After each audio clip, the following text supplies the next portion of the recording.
जिस हीरोइन ने सिनेमा के पर्दे पर उत्तम कुमार से लेकर किशोर कुमार तक और देवानंद से मनोज कुमार तक को अपने उंगलियों के इशारे पर नचाया हो, राजेंद्र कुमार से राजेश खन्ना तक बड़े बड़े सुपरस्टार जिसकी अदाओं पर झूमते गाते हों, धर्मेंद्र से लेकर राजकुमार तक की एक्शनबाजी जिसकी खूबसूरती से बाहर नहीं निकल पाई थी, वो एक नौसिखुए उम्र में छोटे और एक अदद हिट फिल्म को स्ट्रगल करते एक्टर से क्यों घबराने लगी।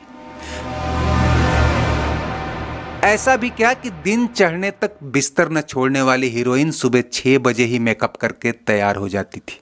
दोस्तों, हम बात कर रहे हैं अपने जमाने की बेइंतहा खूबसूरत और सुपरहिट हीरोइन माला सिन्हा की और अमिताभ बच्चन के साथ उनकी एकमात्र फिल्म संजोग की।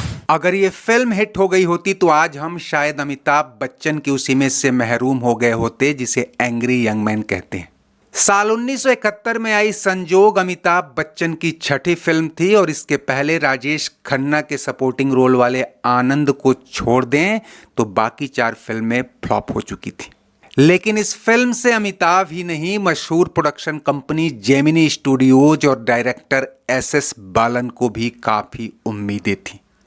इसकी असल वजह यह थी कि यह के बालाचंदर की जिस तमिल फिल्म इरुकोडिगल की रीमेक थी, वो न केवल एक सुपरहिट फिल्म थी बल्कि बेस्ट तमिल फिल्म का नेशनल अवार्ड भी जीता था। एस बालन ने साउथ ही नहीं कई बांग्ला फिल्मों में भी हाथ आजमाया था और आगे चलकर हिंदी में भी कई ब्लॉकबस्टर फिल्में बनाई। इस फिल्म के लिए जब उन्होंने 2 हीरोइनों माला सिन्हा और अरुणा ईरानी के साथ अमिताभ बच्चन को साइन किया तो उनकी भी धारणा यही थी कि फिल्म हीरोइन सेंट्रिक रहने वाली है और अंत में दर्शकों के दिलो दिमाग पर माला सिन्हा ही छाएंगी। हालांकि फिल्म में मदन पुरी, जॉनी वॉकर, नाजिर हुसैन और केस्टो मुखर्जी जैसे कई बड़े नाम भी थे, लेकिन कास्ट एंड क्रू के सेंटर में माला सिन्हा ही थी और इसके ज्यादातर सीन माला सिन्हा और अमिताभ बच्चन के बीच फिल्माए जाने थे। ये आप मुझे साफ साफ कहकर क्यों मेरे जख्मों पर नमक छिड़क रहे? और आप मुझे आप कहकर क्यों तड़पा रहे हैं? अच्छा ये बताइए, वो फाइल अभी तक बंद नहीं हुई ना? जी नहीं। माला ने तब तक इतनी सुपरहिट और ब्लॉकबस्टर फिल्में दे रखी थी कि उन्हें सुपरहिट फिल्मों की आदत पड़ गई थी और यह जानते हुए कि यह तमिल सुपरहिट फिल्म इरुकोडिगल की रीमेक है, वह इसे भी एक सुपरहिट फिल्म मानकर चल रही थी। ऐसे में उन्हें इस बात की परवाह नहीं थी कि फिल्म का हीरो कौन है। यकीन मानिए ये जिंदगी में पहली बार है कि मेरे हाथों कोई चीज खोई है। पहली बार आप किसी चीज को खोए हैं, ये आप कह रहे हैं, और वो भी मुझसे। कहानी कुछ यूं थी कि मोहन यानी अमिताभ बच्चन को आशा यानी माला सिन्हा से प्यार हो जाता है और वो मंदिर में शादी कर लेते हैं। मोहन की मां को ये शादी मंजूर नहीं थी और दोनों अलग हो जाते हैं। आगे चलकर मोहन इस सूचना के बाद कि आशा की मृत्यु हो गई है, माँ बाप का मन रखने के लिए सीमा यानी अरुणा ईरानी से शादी कर लेता है। तभी फिल्म में सबसे बड़ा ट्विस्ट एंड टर्न आता है। मोहन जिस कलेक्टर कार्यालय में क्लर्क था, वहां नया कलेक्टर आता है और वह कोई और नहीं बल्कि उसकी छोड़ी हुई पूर्व पत्नी आशा है। अंग अंग तेरा जिसने बनाया वो। यहां तक फिल्म एक रोमांटिक सस्पेंस के साथ दर्शकों को बांधे हुए है। फिर आशा और मोहन के बीच रोमांटिक और इमोशनल शॉक्स आते हैं। यही वो प्लॉट था जहां अमिताभ बच्चन और माला सिन्हा के बीच ठीक ठाक इंटरेक्शन सीन थे। रूप ये तेरा जिसने बनाया वो। फिल्म की शूटिंग के दौरान माला अक्सर अपने टाइम से यानी लेट आती थी, लेकिन जब भी आती अमिताभ बच्चन सेट पर मौजूद लाइट कैमरा एक्शन वाले मूड में तैयार होते। वो माला को काफी रिस्पेक्ट भी देते थे। 1-2 दिन बाद माला सिन्हा ने समय से आने की कोशिश की तो पाया कि अमिताभ अब भी उनसे पहले सेट पर मौजूद है। एक इंटरव्यू में माला सिन्हा ने कहा था कि मैं अमिताभ की पंक्चुअलिटी से घबराने लगी थी।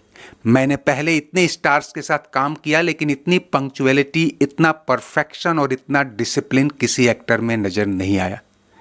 इससे मेरे अंदर एक तरह की इनसिक्योरिटी महसूस होने लगी। मैं उनसे डरने लगी थी। उन दिनों में जल्दी उठती और कई बार सुबह 6 बजे ही मेकअप करके स्टूडियो निकलने के लिए तैयार हो जाती और वहां पहुंचती तो अमिताभ बच्चन गेट पर चौकीदार के साथ स्टूल पर बैठे मिलते।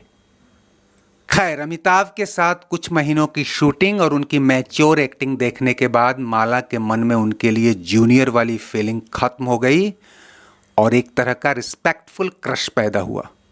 आगे चलकर दोनों ने कोई और फिल्म तो नहीं की, लेकिन जैसे जैसे अमिताभ ने बुलंदियां छुई, माला उन्हें मिस करती और अपने पुराने संजोग से पुलकित होती। खैर, फिल्म के अंजाम की बात करें तो दोस्तों, आशा और मोहन के री अफेयर्स के बीच ऑफिशियल पत्नी सीमा स्टोरी में कूदती है।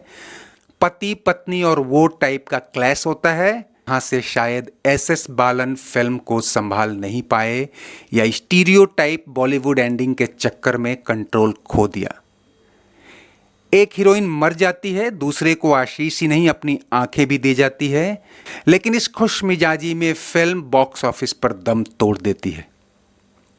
उस दौर के तमाम क्रिटिक्स का मानना था कि अगर बालन ने ज्यादा एक्सपेरिमेंट के चक्कर में हू बहू तमिल फिल्म की कहानी भी उतार दी होती तो ये फिल्म चल जाती। मैगजीन फिल्म वर्ल्ड ने इसकी नाकामी के लिए डायरेक्टर को जिम्मेदार ठहराया था। हालांकि फिल्म उतनी बुरी भी नहीं बनी और जो लोग ऋषिकेश मुखर्जी या राजश्री प्रोडक्शन वालों की फिल्में पसंद करते हैं, उनकी नज़रों में आज भी यह एक बेहतरीन फैमिली कम रोमांटिक कल्ट फिल्म है।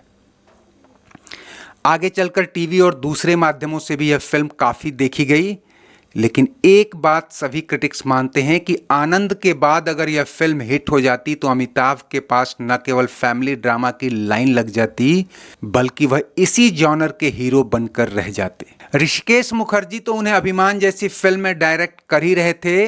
राजश्री प्रोडक्शन वाले ताराचंद बड़जत्या ने उन्हें सौदागर में लीड हीरो ले लिया था।